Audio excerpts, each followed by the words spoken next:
bihi nasta'in ala umuri dunya waddin. Assalatu wassalamu ala asrofil anbiya wal mursalin wa ala alihi wa sahbihi ajma'in, amma ba'du. Yang terhormat Kepala SMA Muhammadiyah Tiga Ibu Hatati SPD, yang terhormat ibu-ibu guru SMA Muhammadiyah Tiga Tulangan yang berbahagia. Puji syukur kehadirat Allah Subhanahu wa taala yang telah melimpahkan rahmat dan imannya sehingga kita masih dapat berkumpul pada pagi hari ini dengan keadaan sehat walafiat. Salawat wa salam mudah-mudahan telah tercurahkan kepada junjungan kita Nabi besar Muhammad SAW yang telah membimbing kita dari jalan kegelapan menuju jalan terang kebenaran dan adil Islam dan iman. Ibu-ibu, sebelum acara pada pagi hari ini kita mulai, marilah kita baca Al-Fatihah terlebih dahulu supaya acara pada pagi hari ini dapat berjalan dengan lancar. Al-Hadiniyah, Al-Fatihah. Amin amin ya rabbal alamin. Acara selanjutnya adalah sambutan dari Ibu Kepala Sekolah SMA Muhammadiyah Tiga Tulangan kepada Ibu Hatati, dipersilahkan.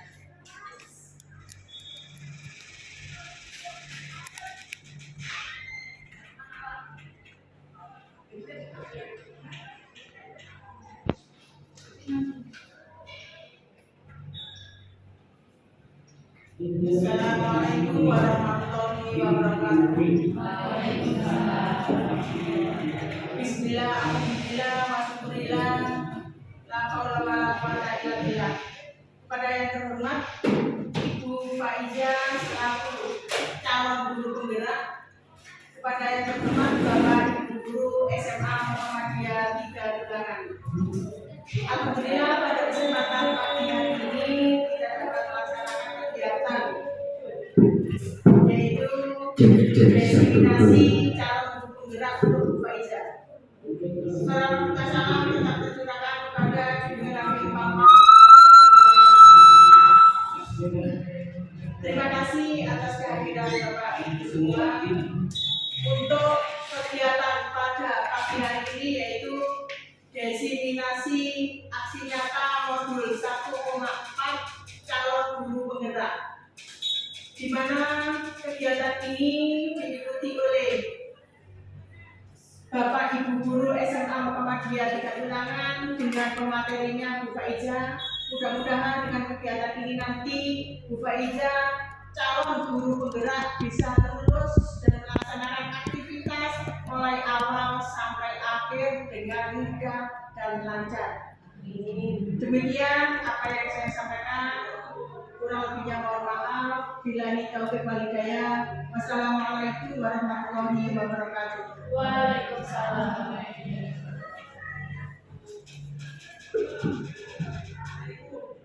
Terima kasih disampaikan. Acara selanjutnya yakni acara inti penyampaian diseminasi aksi nyata modul 1.4 oleh calon guru penggerak yaitu Ibu Faizah Hilmia SPD. Kepada beliau dipersilahkan. Terima kasih diucapkan. Assalamualaikum warahmatullahi wabarakatuh. Waalaikumsalam warahmatullahi wabarakatuh. Pertama saya ucapkan terima kasih kepada Ibu Kepala Sekolah dan juga teman-teman semua yang sudah bersedia hadir untuk kegiatan saya, yakni diseminasi menyebarkan pemahaman dan penerapan pengalaman budaya positif. Aksi nyata dari calon guru penggerak angkatan 9. Nah, sebelum itu mohon Bapak Ibu guru untuk bersedia berdiri sebentar. Monggo bersedia berdiri sebentar. Nah, kemudian diangkat tangannya, kemudian goyang-goyangkan. Nah, terus tarik nafas yang dalam, keluarkan dengan perlahan. Nah, cukup rileks ya Bapak Ibu guru, tidak perlu tegang. Terima kasih, bisa duduk kembali. Nah, sebelum saya mulai ke acara inti, saya ingin bertanya terlebih dahulu kepada Bapak Ibu guru mengenai ini. Apakah Bapak atau Ibu setuju bila memberikan hukuman dapat mendisiplinkan murid? Tidak ya. Yang setuju angkat tangan? Tidak ada. Berarti Kemudian yang kedua, pemberian hadiah dapat meningkatkan prestasi murid. Tidak. Apakah ada yang setuju? Setuju. Yang setuju angkat tangan. Oke, 1, 2, 3, 4. Oke, berarti lebih banyak yang setuju. Kemudian, apakah Ibu setuju guru harus mampu memberikan solusi untuk setiap siswa yang bermasalah? Setuju ya? Ini harus setuju. Kemudian, yang keempat, guru berperan menjadi teman bagi murid. Tengah-tengah. Ada yang setuju, ada yang kurang setuju. Baik. Oke, sebelum itu semoga dari acara diseminasi ini Bapak Ibu guru mendapatkan jawaban yang sesungguhnya setelah melalui pemaparan saya. Nah, konsep inti budaya positif yang pertama yaitu perubahan paradigma belajar, disiplin positif, nilai-nilai kebajikan, motivasi perilaku manusia, kebutuhan dasar manusia, posisi kontrol guru, keyakinan kelas, dan segitiga restitusi. Sebenarnya kita selalu menerapkan atau sudah menerapkan budaya positif di sekolah. Namun mungkin kita belum tahu istilah-istilah yang diterapkan ya. Nah, pertama adalah perubahan paradigma baru.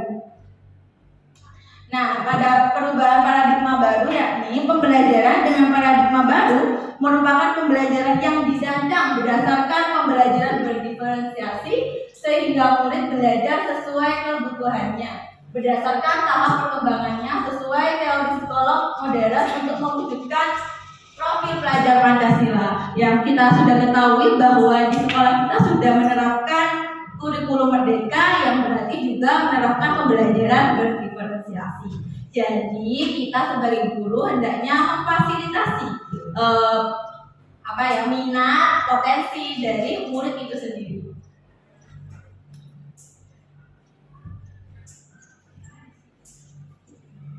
Nah, kemudian ini ada satu permainan, cobalah buka namanya. Nah, cobalah buka ini monggo coba dibaca sebentar sekilas saja, kira-kira seperti apa. Ini dilakukan dengan berkelompok 2 orang. Ada yang bagian A dan ada yang bagian B. Yang bagian A tugasnya adalah dirayu, yang bagian B tugasnya adalah merayu. Nah, silakan genggam, monggo ditentukan dulu yang A yang mana, yang B siapa. Oke.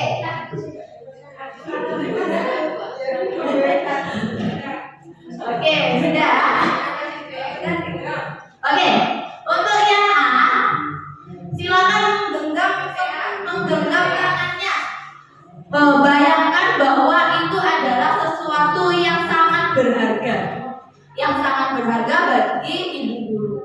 Nah, satu tangan dikepalkan, kemudian yang B silakan merayu, boleh mengardi, ya, boleh menggelitik, menggoda. Bagaimana caranya? Ibu yang sedang mengepalkan tangannya ini mau membuka, ya. Silakan ibu dipraktekkan terlebih dahulu.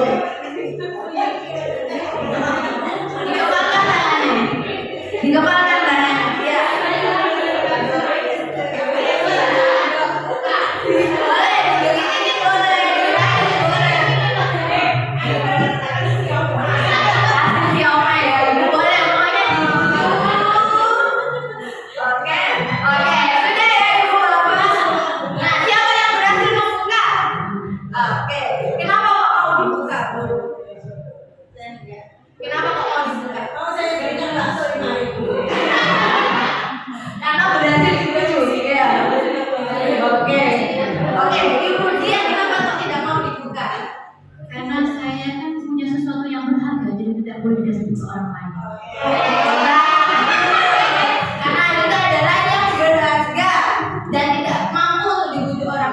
Berarti itu atas kontrol diri sendiri atau kontrol orang lain?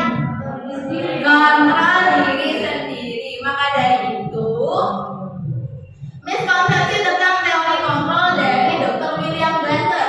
Nah, ilusi guru mengontrol murid. Bukan guru mengontrol murid,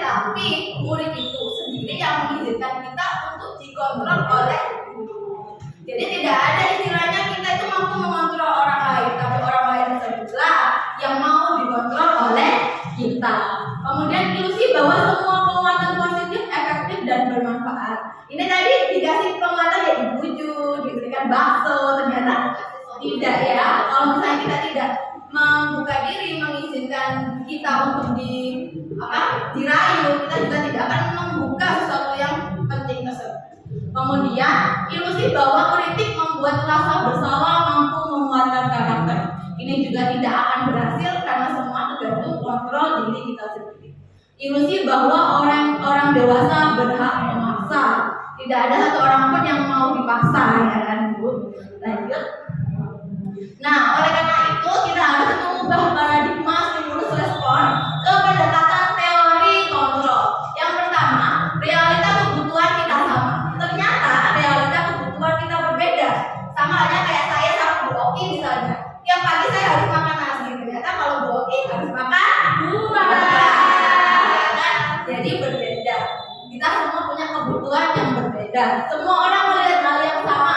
Setiap orang memiliki gambaran berbeda. Ini berdasarkan pengalaman, keilmuan, semuanya punya pandangan berbeda berdasarkan pengalaman dari dirinya sendiri. Kemudian kita mencoba mengubah orang agar berpandangan sama dengan kita. Kita berusaha memahami pandangan orang lain tentang dunia. Nah, pada akhirnya karena kita bergaul dengan orang banyak, baiknya kita harus empati, menghargai pandangan orang lain. Kemudian perilaku buruk dilihat sebagai suatu kesalahan. Semua perilaku memiliki tujuan. Jadi sama aja kayak pencuri ya Bapak Ibu. Pencuri itu sebenarnya tujuannya itu untuk apa? Kalau pencuri ada sesuatu yang merupakan mereka, tujuan sesuatu yang mereka inginkan. berarti tujuannya untuk kesenangan ya kadang-kadang ya. Pencuri itu kadang tujuannya untuk kesenangan diri sendiri. Nah, kemudian orang lain bisa mengontrol saya, hanya Anda yang bisa mengontrol diri Anda sendiri. Sama halnya yang tadi ya, permainan cobalah buka. Tidak ada yang bisa mengontrol kita kecuali kita yang mengizinkan. Kemudian pemaksaan ada pada saat dibutuhkan, kolaborasi dan konsensus. Nah, ketimbang memaksa, lebih baik kita berkolaborasi, berdiskusi, mencapai mufakat sehingga tidak ada satu hal pun yang merasa dirugikan. Nah, ini adalah disiplin positif. Disiplin positif artinya adalah belajar. Nah, salah satu cara penerapannya yang bertujuan untuk menumbuhkan kesadaran serta memberdayakan murid tanpa imbalan penghargaan, reward, ancaman atau hukuman. Nah, tujuan kita adalah menciptakan anak-anak yang memiliki disiplin diri sehingga mereka bisa berperilaku dengan mengacu pada nilai-nilai kebajikan universal dan memiliki motivasi intrinsik bukan ekstrinsik. Maksudnya gimana? Maksudnya itu dia memiliki motivasi dalam dirinya sendiri bukan karena adanya takut diberikan hukuman atau ancaman maupun diberikan penghargaan. Nah, perlu kita ketahui bahwa kita sudah menerapkan kurikulum merdeka. Nah, kurikulum merdeka ini diambil dari filosofi Ki Hajar Dewantara. Ingat so Tulodo Tuturi Handayani. Ingat so Tuturi Handayani. Burani artinya apa Burani? Dengan satu Tulodo itu mantap bisa tokoh dan Tulodo ingat di Mangkaso di tengah kita memberikan dukungan memberikan support. Ya benar. Di depan kita memberikan tuntunan, di tengah kita memberikan apa tadi dukungan, di belakang kita memberikan dorongan. Nah, ini merdeka itu artinya menurut Ki Hajar Dewantara yaitu tidak hanya terlepas dari perintah, akan tetapi juga cakap buat memerintah diri sendiri. Pada akhirnya, pada penerapan kurikulum merdeka, seseorang anak itu harusnya memiliki kedisiplinan yang sangat tinggi dan tanggung jawab yang sangat tinggi sehingga dia mampu memerintah dirinya sendiri. Nah, kalau misalnya ingin memiliki murid yang seperti itu, kita mulai dari diri kita sendiri sebagai ibu guru. Nah, saya juga belum sampai memiliki kedisiplinan yang sangat tinggi dan seperti itu, marilah kita bersama-sama belajar untuk memperbaiki diri sehingga mencapai kemerdekaan itu sendiri. adalah nilai-nilai kebaikan universal yang sebagai dasar atau fondasi melakukan disiplin positif. Yang pertama, nilai-nilai kebaikan universal adalah nilai-nilai kebaikan yang dianggap benar oleh seluruh makhluk manusia, tidak terlepas dari bangsa, agama, budaya maupun latar belakang pendidikan. Nah, untuk murid Indonesia, dia nilai-nilai kebajikan yang diterapkan adalah nilai-nilai profil teladan Pancasila yang meliputi beriman, bertakwa kepada Tuhan Yang Maha Esa dan berakhlak mulia, mandiri, bernalar kritis, berkebinekaan global, dan bergotong royong serta kreatif. Itu adalah tujuan dari nilai-nilai kebajikan oleh murid di Indonesia. Nah, untuk yang lainnya adalah institusi pendidikan yang lainnya memiliki nilai-nilai kebajikan yang hampir sama. Bisa diperhatikan Bapak Ibu. Nah, ada empati, hampir sama semuanya. Ini adalah fondasi kita untuk menjalankan hidup. Kita harus memiliki toleransi yang kuat, kemandirian, menghargai, peduli, rajin, dan keberanian serta tanggung jawab yang tinggi. Ya, motivasi perilaku manusia. Kira-kira Bapak Ibu dilihat ini ada 3 permen. Bapak Ibu ingin pilih permen yang pertama, yang kedua, atau yang ketiga? Yang ketiga siapa angkat tangan? Oke, Ibu pilih yang permen pertama, kedua, atau ketiga?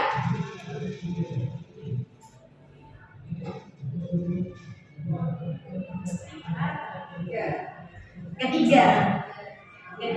Kira-kira yang manakah dari motivasi intrinsik dari ketiga permen ini? Intrinsik. Ketiga. Berarti yang 1 dan 2 termasuk motivasi ekstrinsik. Untuk menghindari ketidaknyamanan atau hukuman, untuk mendapatkan penghargaan atau imbalan dari orang lain.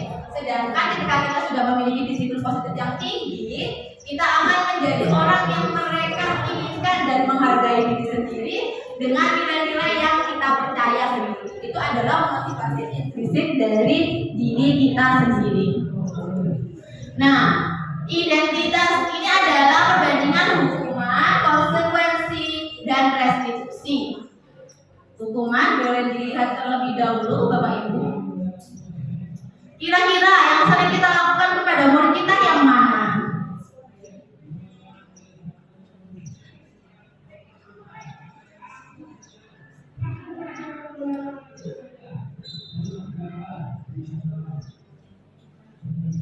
Konsekuensi. Ibu siswaan, bagaimana? Yang sering kita sering terapkan yang mana? Yang konsekuensi. Ya, baik. Nah, benar ya, biasanya kenapa? Karena kita sudah memberikan ini ya buku tatip dan anak-anak juga sudah tahu atau peraturan yang ada di sekolah, sehingga anak-anak harusnya tahu ketika melanggar, misalnya terlambat, tahu poin berapa yang mereka dapatkan. Itu adalah konsekuensi. Hukuman, konsekuensi, restitusi. Hukuman bersifat tidak terencana atau tiba-tiba, berasal dari guru langsung kayak gitu, bersifat satu arah tanpa melalui suatu kesepakatan, bisa berupa fisik maupun psikis. Kemudian konsekuensi sudah terencana atau sudah disepakati, diberikan berdasarkan suatu data yang umumnya dapat diukur. Nah, kita ada yang buku tatip tersebut.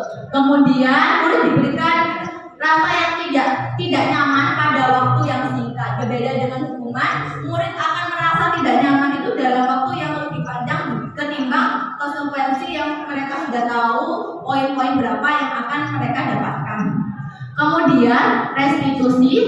Nah, proses kolaboratif yang mengajarkan murid untuk mencari solusi untuk masalahnya sendiri, membantu murid berpikir tentang orang seperti apa yang mereka inginkan, bagaimana mereka harus memperlakukan orang lain. Jadi kalau restitusi itu lebih tinggi lagi lagi mereka dengan mandiri mencari solusi untuk dirinya dan membayangkan mau jadi apa mereka selanjutnya.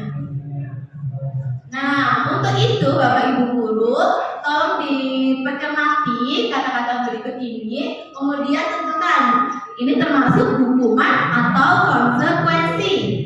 Yang pertama, mencatat 100 kali di dalam buku kalimat, saya tidak akan terlambat lagi karena terlambat ke sekolah. Hukuman. Kemudian yang kedua, lari mengelilingi lapangan basket 2 kali karena terlambat hadir di sekolah. Hukuman. Membersihkan coretan yang dibuatnya di meja tulis. Konsekuensi. Kemudian yang keempat, murid diminta untuk push up 15 kali karena tidak menggunakan masker ke sekolah. Kira-kira hukuman. Berarti dari yang itu tadi hanya satu ya, membersihkan coretan yang dibuatnya di meja tulis. Benar, berarti hukuman itu meliputi hukuman fisik atau enggak psikis ya Bapak Ibu. Nah, dihukum oleh penghargaan. Kadang kita juga sering memberikan penghargaan, memberikan ujian dan lain sebagainya, atau kan memberikan reward secara barang gitu ya. Ternyata itu juga termasuk hukuman. Kenapa? Karena dia dapat mempengaruhi jangka pendek dan jangka panjang. Jika kita memberikan seseorang suatu penghargaan untuk melakukan sesuatu, maka kita harus terus-menerus memberikan penghargaan itu jika kita ingin orang tersebut meneruskan perilaku yang kita inginkan. Jadi dipengen-pengenin gitu ya oleh anak-anak. Oh, kayaknya saya akan mendapatkan uang misalnya 50.000 kalau saya melakukan ini misalnya. Atau enggak, kalau saya peringkat 1 saya akan mendapatkan uang 50.000 dari wali kelasnya. Ternyata pada suatu ketika kita tidak memberikan uang tersebut, nah itu juga akan merasa terhukum oleh kebiasaan kita untuk memberikan penghargaan. Kemudian penghargaan merusak hubungan. Nah, ketika ada anak peringkat 1 kita beri 50.000, ternyata peringkat 2 tidak kita beri. Nah, peringkat 2 ini dapat merasa iri gitu ya. Kenapa kok saya tidak mendapatkan uang juga? Kan saya juga tidak jauh berbeda dengan peringkat 1. Nah, apakah peringkat 2 itu tidak bagus Bapak Ibu guru? Bagus ya. Maka itu kenapa kok dihukum oleh penghargaan? Itu juga dapat merusak hubungan. Penghargaan mengurangi ketepatan, penghargaan mematikan kreativitas, penghargaan itu menghukum. Nah, untuk itu, mengapa keyakinan kelas bukan peraturan kelas yang harus kita lakukan? Kenapa? Ya benar. Kenapa? Karena peraturan kelas biasanya hanya bersifat satu arah dari guru. Sedangkan kalau keyakinan kelas itu berkolaborasi antara guru dan siswa untuk memperoleh aturan atau keyakinan di dalam kelas tersebut. Nah, mengapa kita memiliki peraturan tentang penggunaan helm ada saat mengendarai kendaraan roda 2 atau motor? Kenapa? Untuk apa? Untuk keselamatan. Mengapa kita memiliki peraturan tentang penggunaan masker dan mencuci tangan setiap saat? Untuk kesehatan. Nah, itu berarti itu adalah keyakinan yang diperoleh bahwa menggunakan helm itu gunanya untuk keselamatan, memakai masker dan mencuci tangan itu fungsinya untuk kesehatan. Nah, seseorang akan lebih tergerak dan bersemangat untuk menjalankan keyakinannya daripada hanya sekedar mengikuti serangkaian peraturan tanpa makna. Benar tadi ya, karena keyakinan itu berasal dari kolaborasi antara murid dan guru. Nah, keyakinan kelas bersifat abstrak berupa pernyataan universal. Nah, pernyataan universal itu yang tadi kayak kebajikan universal, ada kesehatan, keselamatan, tadi sedikit saja agar mudah diingat, disesuaikan dengan kelas atau sekolah masing-masing agar mudah diterapkan. Nah, ini tuh pembuatannya dilakukan oleh seluruh warga kelas atau sekolah dilibatkan.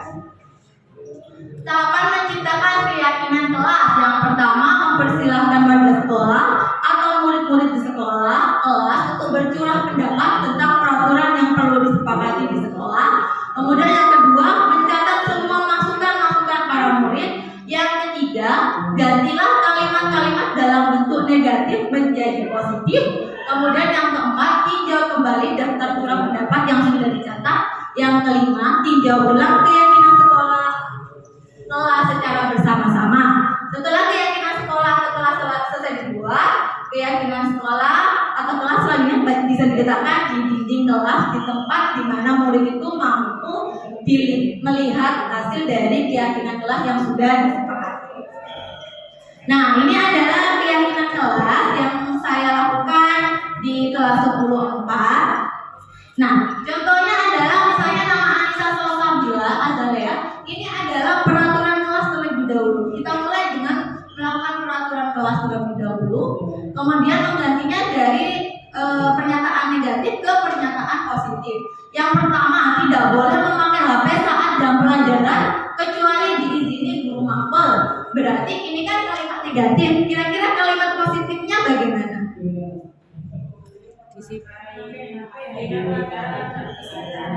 Oke, boleh memakai HP pada saat tertentu. Nah, kemudian saat pelajaran tidak boleh makan. Berarti kalimat positifnya apa? Makan di waktu yang tepat atau makan ketika istirahat. Kemudian tidak boleh ramai saat pembelajaran. Apa? Memperhatikan dulu dengan sesama atau tenang saat pembelajaran. Kemudian tidak boleh menggoda teman atau mengganggu teman.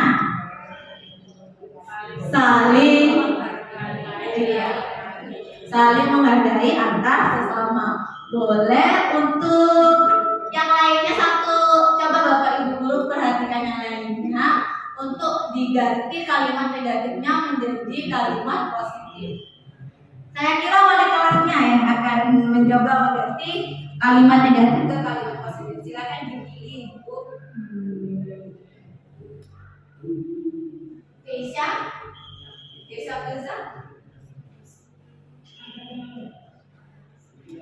Keisha Firza Erva Zeta. Misalkan memperhatikan guru saat menerangkan. Yang satu, tidak memakai HP saat pelajaran kecuali diperbolehkan. Misalkan kalimat positifnya yaitu memakai HP pada saat jam tertentu atau saat istirahat. Yang kedua, tidak memakan jajan saat pelajaran. Jadi kalimat positifnya yaitu makan pada saat jam istirahat. Jadi Bapak Ibu, kemarin ketika saya menerapkan keyakinan kelas ini, temanya itu sama ya Bapak Ibu, antara HP, makan, dan tidak boleh ramai. Nah, kemudian ada satu lagi, harus jujur ketika sedang ulangan ajar. Jadi keyakinan kelasnya adalah didapatkan hanya dua, yakni menghargai orang lain dan kejujuran. Keyakinan kelas itu bentuknya kata-katanya itu kecil, pendek, hanya satu yang tadi seperti menghargai orang lain, kemudian kejujuran. Nah, kemudian Bapak Ibu coba dilihat lagi nilai kebajikan yang dituju. Satu kata lagi, kembalikan barang ke tempatnya. Kira-kira apa? Bertanggung jawab. Dilarang mengganggu orang lain, berarti menghargai orang lain. Nah, hadir di sekolah 15 menit sebelum pembelajaran dimulai, berarti disiplin. Dilarang melakukan kekerasan, empati. Kemudian dilarang menggunakan narkoba, kesehatan. Nah, ini ada kebutuhan dasar manusia. Segala sesuatu yang kita lakukan itu tujuannya untuk mendapatkan apa yang kita inginkan. Seluruh tindakan manusia memiliki tujuan tertentu dan semua usaha terbaik yang kita lakukan bertujuan untuk memenuhi kebutuhan dasar kita dengan baik.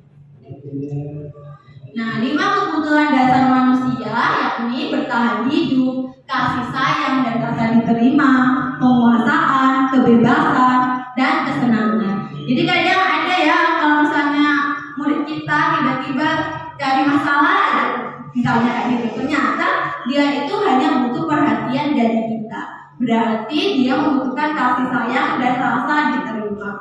Nah, ini bertahan hidup itu meliputi kesehatan, rumah, makanan, keamanan, dan pakaian. Itu mungkin juga jadi tujuan dari ini ya, misalnya mencuri, dia ingin mendapatkan rumah, makanan, keamanan yang ingin mereka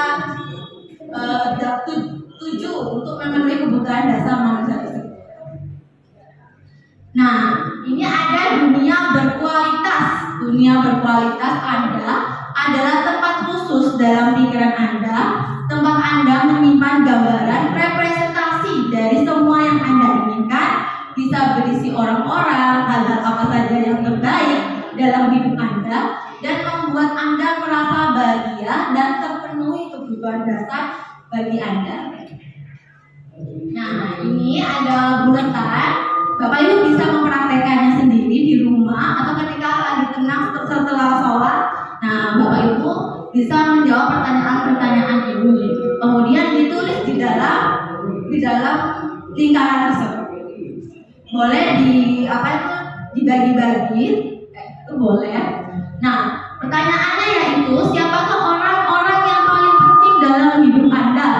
Nilai-nilai kebajikan apa yang terpenting dalam hidup Anda? Yang tadi ya ada misalnya nilai kebajikan, mandiri, tanggung jawab, itu boleh. Kalau Anda menjadi orang yang ideal, karakter atau sifat apa yang Anda paling inginkan ada pada diri Anda? Misalnya karakter yang paling Anda inginkan adalah tanggung jawab.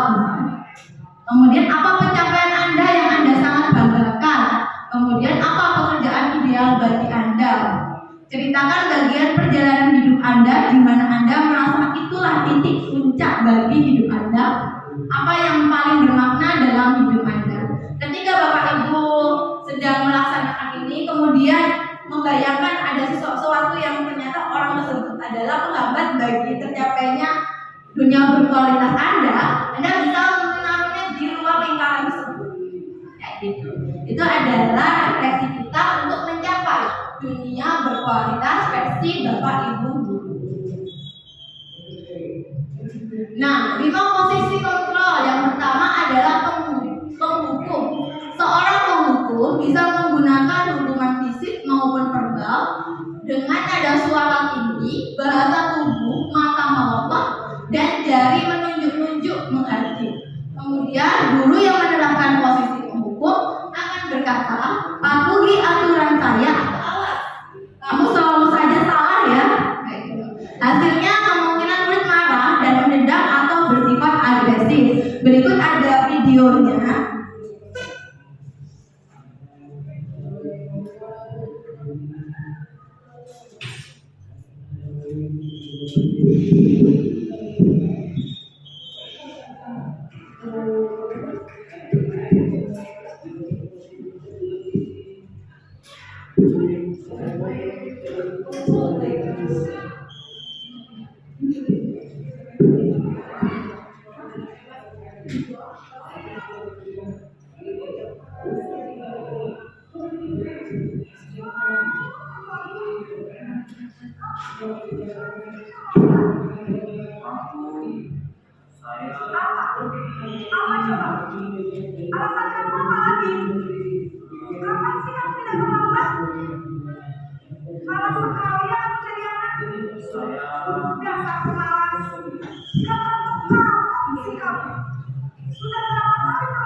Posisi penghukum biasanya berbicara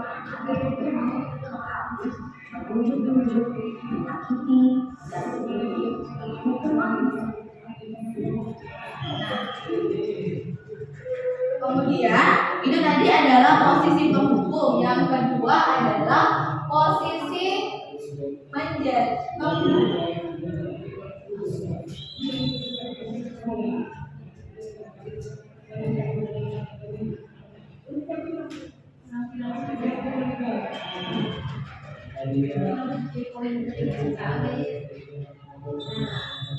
Nah, lanjut, ini posisi penghukum tadi ya. Kemudian yang kedua adalah membuat merasa bersalah. Guru akan bersuara lebih lembut dan tenang, menggunakan keheningan yang membuat orang lain merasa tidak nyaman, bersalah atau rendah diri. Kata-katanya meliputi, ibu sangat kecewa sekali dengan kamu. Berapa kali bapak harus memberitahu kamu ya? Gimana coba kalau orang tua kamu tahu kamu berbuat begini? Nah, hasilnya murid akan merasa bersalah, murid akan merasa menjadi orang yang gagal dan tidak sanggup membahagiakan orang lain. Lanjut. Kemudian yang ketiga adalah posisi sebagai teman. Guru tidak akan menyakiti murid, namun akan tetap berupaya mengontrol murid melalui persuasi. Guru di posisi teman menggunakan hubungan baik dan humor untuk mempengaruhi seseorang. Mereka akan berkata, ayo bantulah demi bapak ya. Ayo ingat tidak bantuan bapak selama ini. Semuanya akan beres kalau sama bapak. Hasilnya, murid akan merasa senang dan akrab dengan guru. Ini termasuk dampak yang positif, hanya saja negatifnya murid akan tergantung pada guru tersebut. Bila ada masalah, dia merasa bisa mengandalkan guru tersebut untuk membantunya. Kemudian yang keempat adalah pemantau. Posisi pemantau berdasarkan pada peraturan-peraturan dan konsekuensi. Dengan menggunakan sanksi atau konsekuensi, kita dapat memisahkan hubungan pribadi kita dengan murid. Pertanyaan yang biasa diajukan yaitu peraturannya apa, sanksi dan konsekuensinya apa. Hasilnya adalah murid memahami konsekuensi yang harus dijalankan karena telah melanggar salah satu peraturan sekolah. Guru tidak menunjukkan suatu emosi yang berlebihan. Yang terakhir, yakni manajer. Guru berbuat sesuatu bersama dengan murid, mempersilahkan murid mempertanggungjawabkan perilakunya, mendukung murid agar dapat menemukan solusi atas permasalahan sendiri. Di sini penekanan bukan pada kemampuan membuat konsekuensi, namun dapat berkolaborasi dengan murid. Sehingga kata-katanya, jika kamu meyakininya, apakah kamu bersedia memperbaikinya? Apa rencana kamu untuk memperbaiki hal ini? Hasilnya, murid dapat menjadi pribadi yang mandiri, merdeka, dan bertanggung jawab atas segala perilaku dan sikapnya, yang pada akhirnya dapat menciptakan lingkungan yang positif, nyaman, dan aman. Nah, untuk itu Bapak Ibu, dilihat lagi di slide, kira-kira pernyataan ini, kemudian siapa yang mengatakan adalah posisi kontrol guru. Kira-kira sebagai apa? Saya kecewa sekali dengan kamu. Posisi kontrol gurunya sebagai apa? Penghukum. Kamu tidak pernah benar melakukannya. Penghukum. Ayolah lakukan demi saya ya. Sebagai seorang teman. Kemudian, apakah kamu mau mendapatkan stiker bintang hari ini? Sebagai pemantau, bagaimana kamu bisa menyelesaikannya? Sebagai manajer. Untuk saya kecewa sekali dengan kamu itu berarti membuat merasa bersalah sebenarnya Bapak Ibu. Nah, yang terakhir adalah segitiga restitusi. Ini adalah aplikasi dari posisi kontrol guru sebagai manajer. Nah, segitiga restitusi ini langkahnya yaitu cara menanamkan disiplin positif pada murid. Restitusi bukan untuk menebus kesalahan, namun untuk belajar dari kesalahan.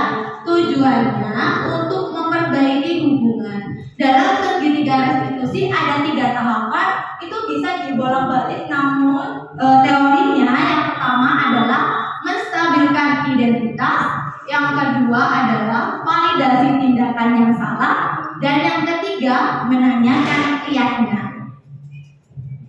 Nah, menstabilkan identitas di sini bertujuan untuk mengubah identitas anak dari orang yang gagal karena melakukan kesalahan menjadi orang yang sukses. Jadi ketika anak misalnya terlambat datang, oh kenapa kok terlambat datang?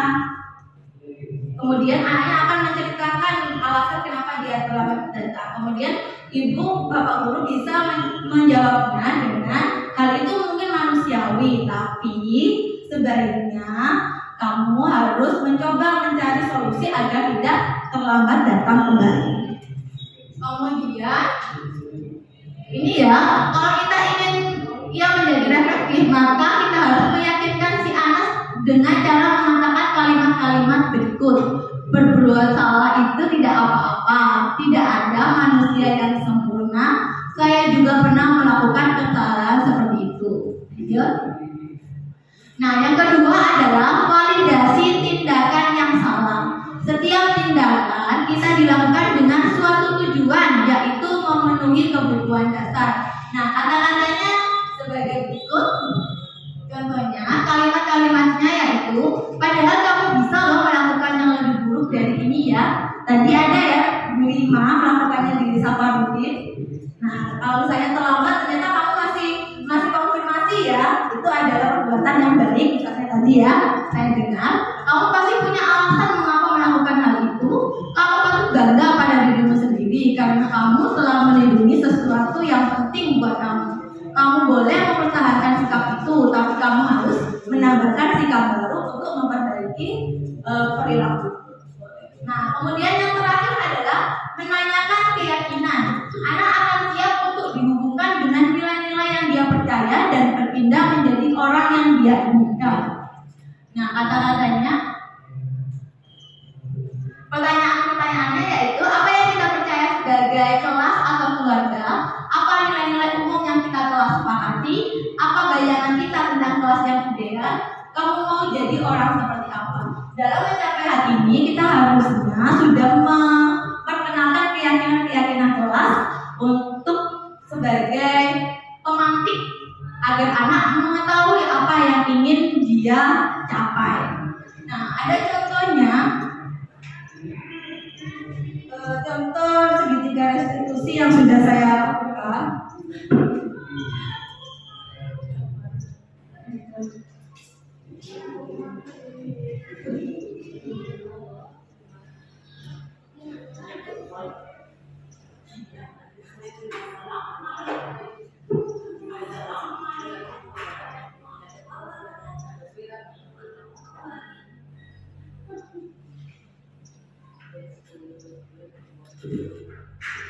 Assalamualaikum warahmatullahi wabarakatuh.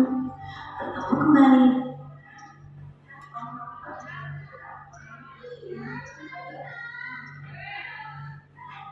Jadi di sebuah pertanyaannya yang angkat restitusi dalam penyelesaiannya.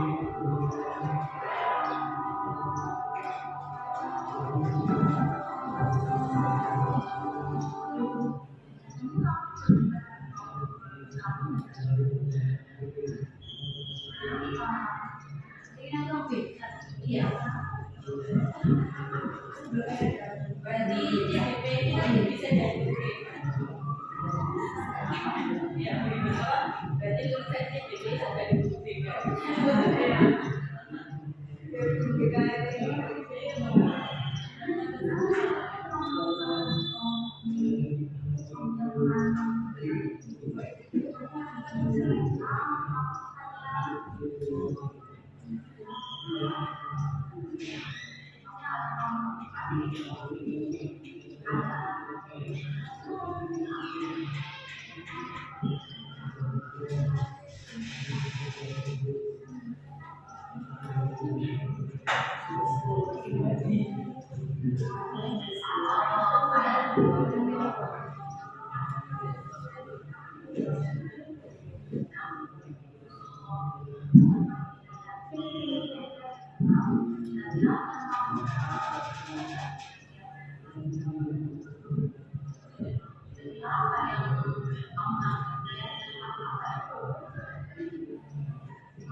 1 menit sudah cukup ya Ibu untuk berdiskusi.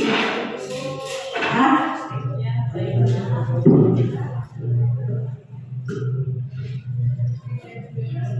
Nah, LK yang dipegang oleh Ibu Guru ini ada 3 kasus.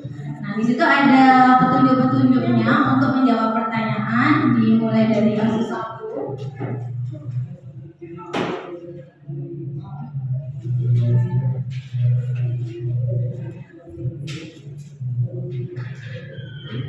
Oke, kasus 1 di sini ya. Kalau bisa Ibu mohon berdiri di sini untuk menjawab pertanyaan dari kasus 1. Ya, silakan. Silakan berdiskusi terlebih dahulu.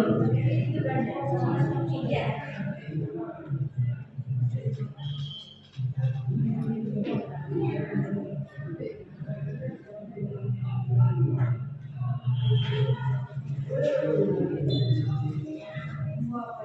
Ya, monggo Bu Yomi. Iya, di bawah.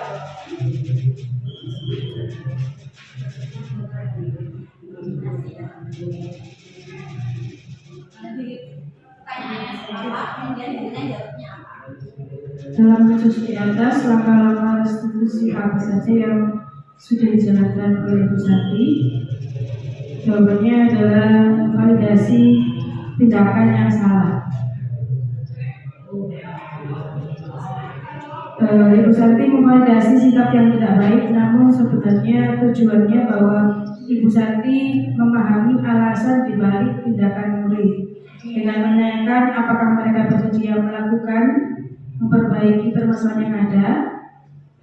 Jawaban mereka bersedia minta maaf. Ibu Santi menanggapi bahwa tindakan itu boleh saja dilakukan bila mereka sungguh-sungguh ingin minta maaf. Yang kedua yaitu dengan menanyakan keyakinan. Ibu Santi menanyakan kembali apa yang mereka bisa lakukan untuk menggantikan rasa tidak dihormati Ibu Santi. Baik Vivi maupun Natali mengakui bahwa perilaku mereka tidak sesuai dengan keyakinan kelas. Ibu Santi melanjutkan kembali apa yang akan mereka lakukan untuk memperbaiki masalah. Apakah ada gagasan? Setelah berpikir sejenak, Natali dan Vivi mengusulkan bagaimana kalau mereka mengadakan sebuah diskusi kelompok dengan teman-teman sekelasnya. Tema yang mereka pilih adalah penerapan keyakinan kelas, terutama tentang sikap saling menghormati dan bagaimana penerapannya di kehidupan sehari-hari sekolah. Terima kasih Bu Yomi. Tangan Bu Yomi. Oke, untuk kasus 2, Bu Rima, silakan.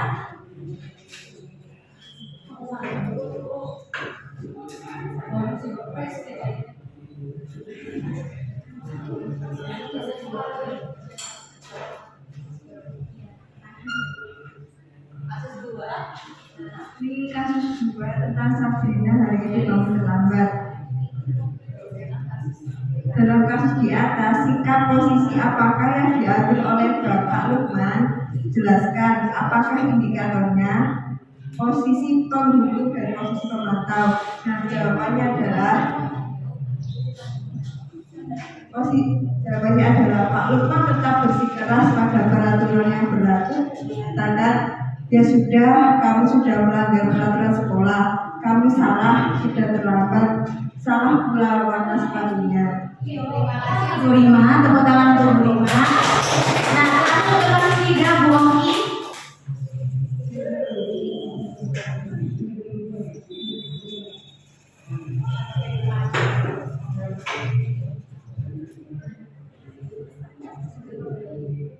Untuk kasus 3, posisi kontrol apa yang diambil oleh Ibu Dani dalam pendekatannya kepada Fajar? Jawabannya membuat merasa bersalah. Gimana kamu Fajar? Kamu tidak kasihan sama ibu ya? Ibu sudah capek-capek mengajarkan kamu. Tidak kasihan sama ibu. Membaca sikap Fajar, kira-kira kebutuhan apa yang diperlukan oleh Fajar? Yaitu kasih sayang dan rasa ingin diterima atau perhatian. Kemudian sudah. Terima kasih Ibu Oki, tepuk tangan untuk Ibu Oki. Nah, sebelum kita mengakhiri diseminasi, ini, saya ingin mengulas kembali yang tadi pertanyaan pertama, apakah jawaban ibu bapak ibu guru ini tetap sama atau tidak ya?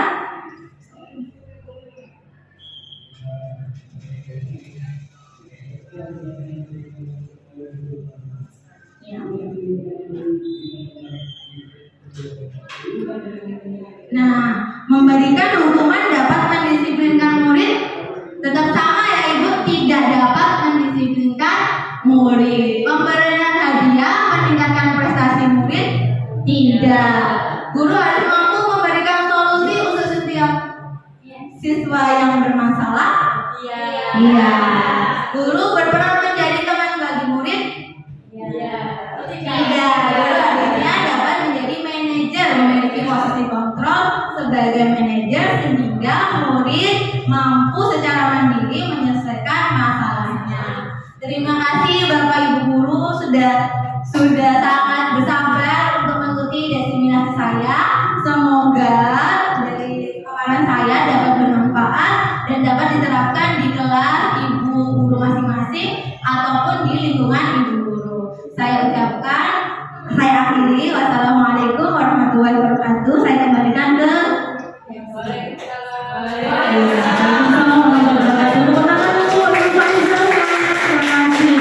Semoga apa yang disampaikan oleh Bu Faiza kepada kita semua dapat kita ambil pelajarannya untuk menerapkan ke murid-murid kita. Ya, demikian Bapak Ibu untuk diseminasi aksi nyata modul 1 dari 4 calon penggerak oleh Ibu Faiza Hilmiah SPD.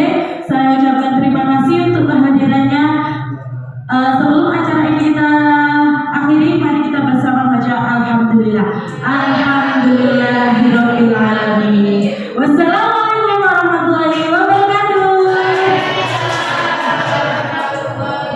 Mari kita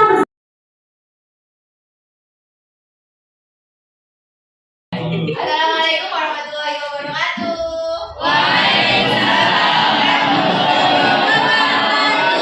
Oke, baik. Anak-anak, bagaimana kabarnya hari ini?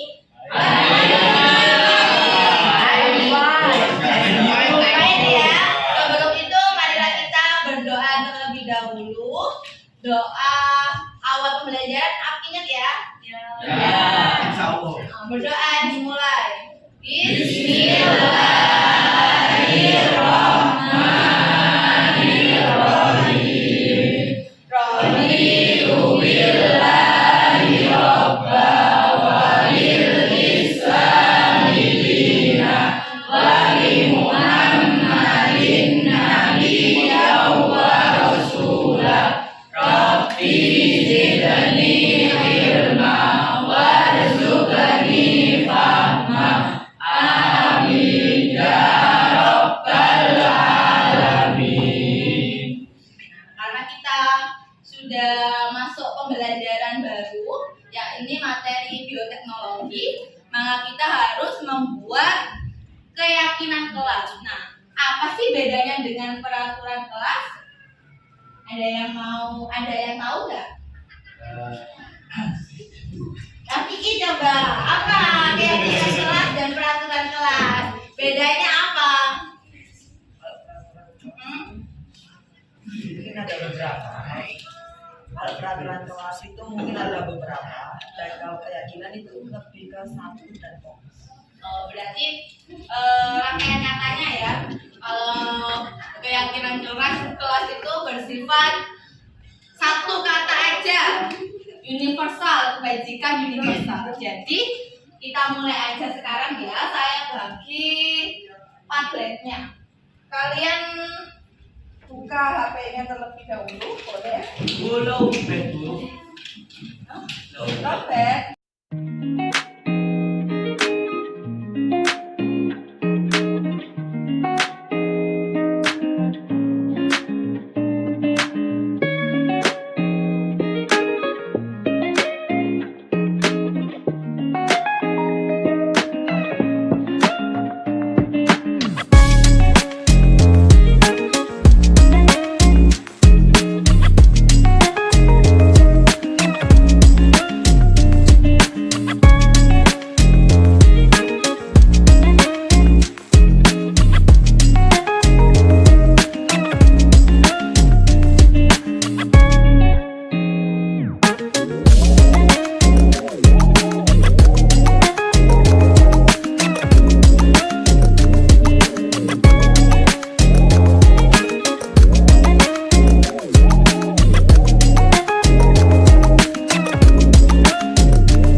Saat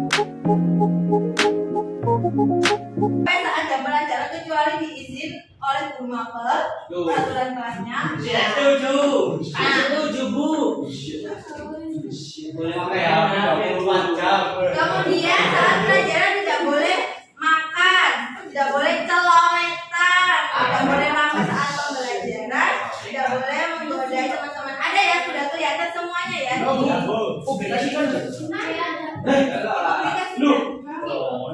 Atau kedisiplinan, iya boleh.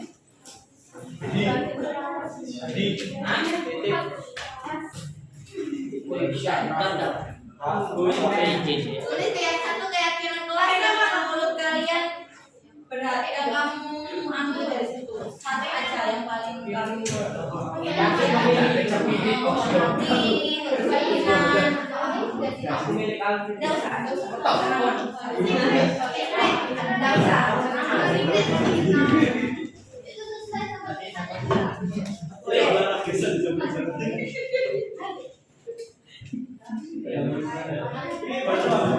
tulis keyakinan kelas satu aja. Kayak kedisiplinan, satu kata itu. Menghormati orang lain, jujur, jujuran juga boleh. Iya, Mas. Punya beko. Final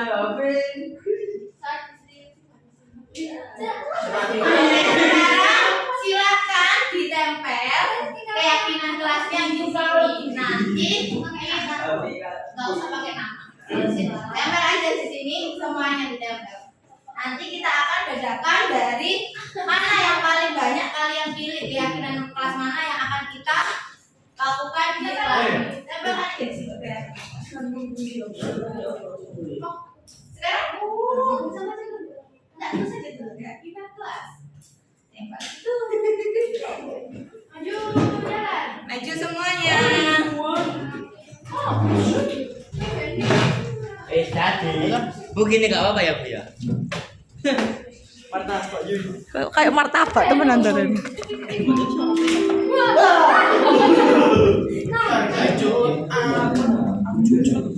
Barang tawakal ya, rajin ya. Untuk mengklasifikasikan mana aja yang sama di sini. Ya. Apa, Bu? Orang. Iya. Apa, Bu? Mengklasifikasikan kayak misalnya menghargai atau menghormati pada sini. Mengidentifikasi tak balik. Nah, sekarang kamu ini kan menghargai menghormati. Sini cari yang sama menghargai menghormati kamu bawahnya.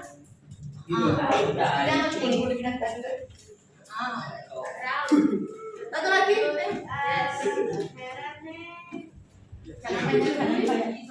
Jujur opsional. Competition opsional. Nah, kemudian yang kedua adalah jujur. Karena nanti pada pembelajaran bioteknologi kita akan membuat salah satu produk bioteknologi sederhana. Nah, kejujurannya ini praktikumnya, prakteknya kalian harus jujur dalam proses pelaksanaan. Oke? Dan kalau untuk ulangan harian saya harap juga harus jujur. Opsional, Bu. Opsional, Bu. Sudah ya, sudah kita terima di sini. Sekarang kita akan masuk pembelajaran selanjutnya, yakni yang presentasi untuk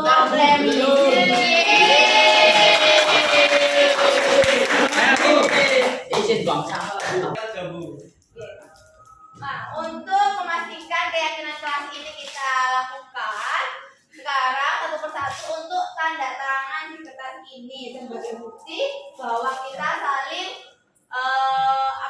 berkomitmen untuk menerapkan keyakinan kelas kita. Oke, keyakinan kelas kita tadi ada berapa? Tiga. Ada dua yang kita hasilkan. Yang pertama yang paling banyak yang ingin didapatkan sama teman-temanmu itu apa?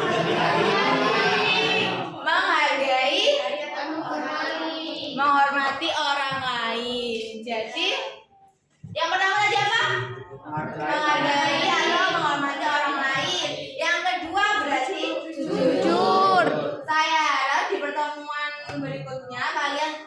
bisa menghargai orang lain, ya, terutama teman sekelas maupun guru yang datang di kelas ini. Kemudian melakukan segala kegiatan dengan kejujuran, ya. Jangan lagi-lagi berbuat kecurangan. Nah, sekarang silakan satu-satu untuk tanda tangan di sini. Bu, nggak apa-apa main HP gitu, Bu. Nah, ayo Mbak. Mas Isa, satu.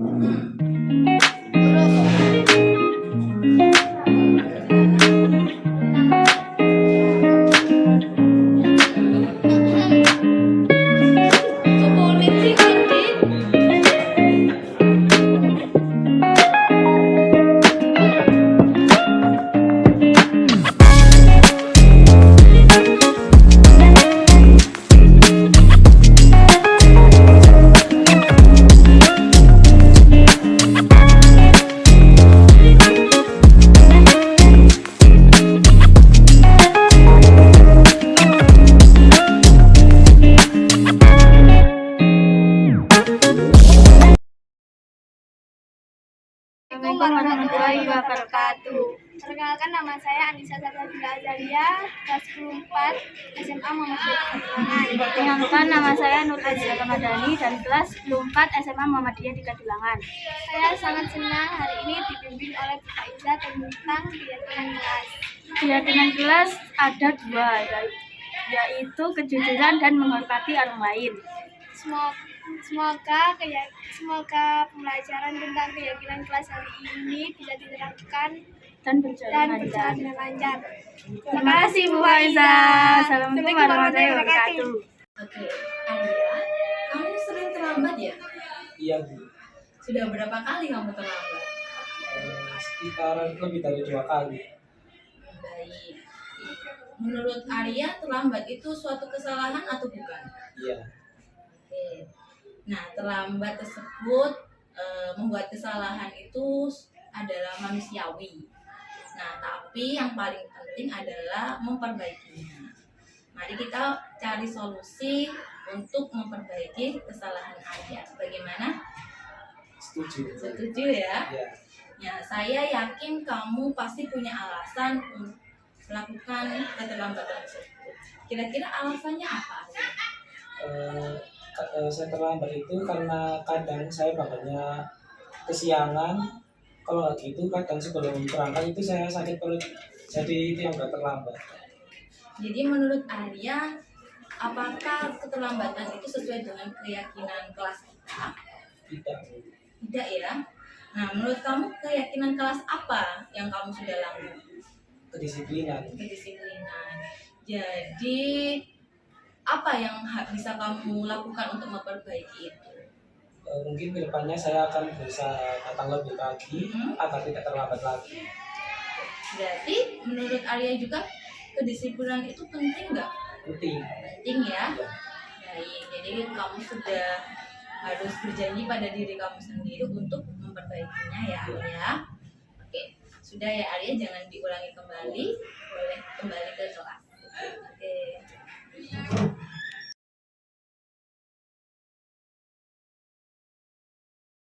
Assalamualaikum warahmatullahi wabarakatuh. Nama saya Arya Dibukra Setiawan, saya dari kelas 11A1. Saya senang sekali bisa berdiskusi dengan Bu Faiza atas masalah yang saya hadapi. Kedepannya saya akan bangun lebih pagi agar tidak terlambat lagi. Terima kasih. Wassalamualaikum warahmatullahi wabarakatuh.